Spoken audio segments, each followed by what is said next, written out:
Bem-vindo à nossa série exclusiva de estudo e decodificação mental do livro Mais Esperto que o Diabo.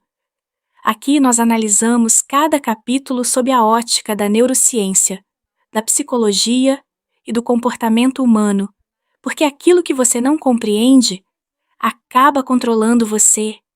No capítulo anterior, descobrimos que 98% das pessoas vivem presas em uma armadilha mental chamada alienação. Mas agora a história fica muito mais perturbadora, porque pela primeira vez, Napoleão Hill afirma estar frente a frente com o próprio diabo e decide fazer a pergunta que ninguém jamais teve coragem de fazer. Quem é você? A resposta muda completamente a forma como enxergamos a mente humana, porque aquilo que responde não fala sobre fogo, não fala sobre inferno, não fala sobre punição, fala sobre controle, controle da atenção, controle dos pensamentos, controle das decisões e, principalmente, controle da mente humana. É por isso que este capítulo recebeu o nome que eu considero um dos mais impactantes de toda a obra, a entrevista proibida. Porque o que será revelado aqui não fala sobre uma entidade sobrenatural. Fala sobre algo muito mais próximo de você, talvez próximo demais. Logo no início da entrevista, Hill pergunta ao diabo quem ele realmente é, e a resposta é surpreendente. A entidade afirma que não possui corpo físico, não possui forma, e não precisa aparecer para exercer influência. Pelo contrário, segundo ela, seu maior poder está justamente em permanecer invisível. Pare por um instante, porque essa afirmação é mais profunda do que parece. Aquilo que você consegue enxergar, você pode enfrentar, mas aquilo que permanece oculto pode controlar a sua vida durante anos, sem que você perceba. A entrevista continua, e Hill faz outra pergunta. Onde você vive? A resposta é perturbadora. Eu vivo onde existe medo. Eu vivo onde existe dúvida.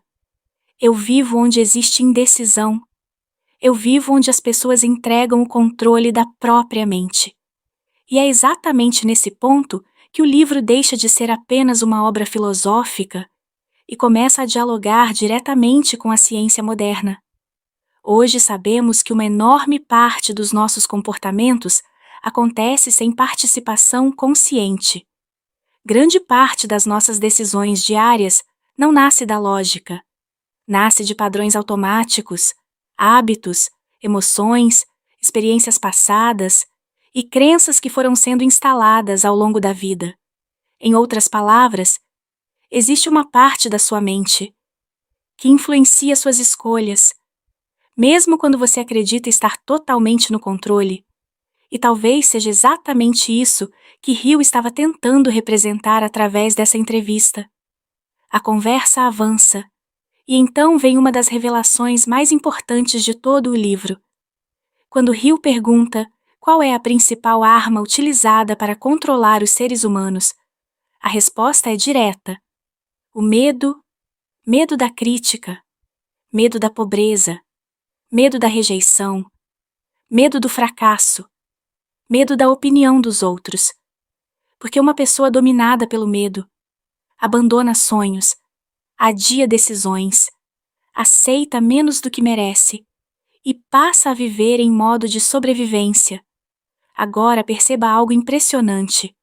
Quanto mais a entrevista avança, menos ela parece falar sobre uma entidade externa e mais ela parece descrever conflitos internos da própria mente humana. Talvez seja exatamente por isso que este livro continua tão atual, porque independentemente da forma como cada pessoa interpreta o diabo, a mensagem permanece poderosa.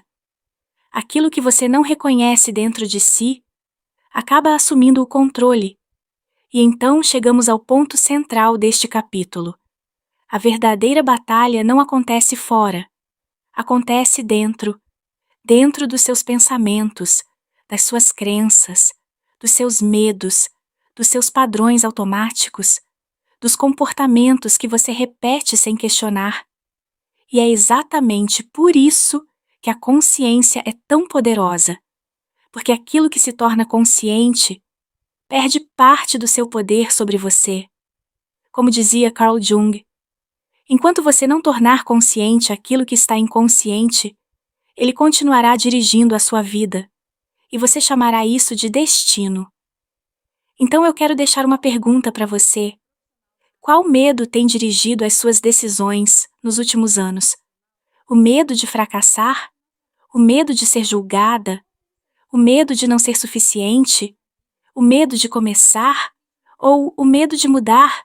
Porque talvez o verdadeiro propósito desta entrevista não seja revelar quem é o diabo, mas revelar aquilo que ainda controla você, sem que você perceba.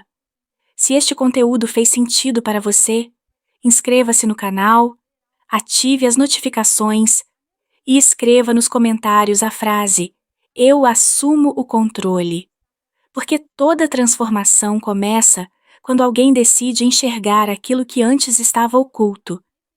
Nos vemos no próximo capítulo da nossa jornada por mais esperto que o diabo.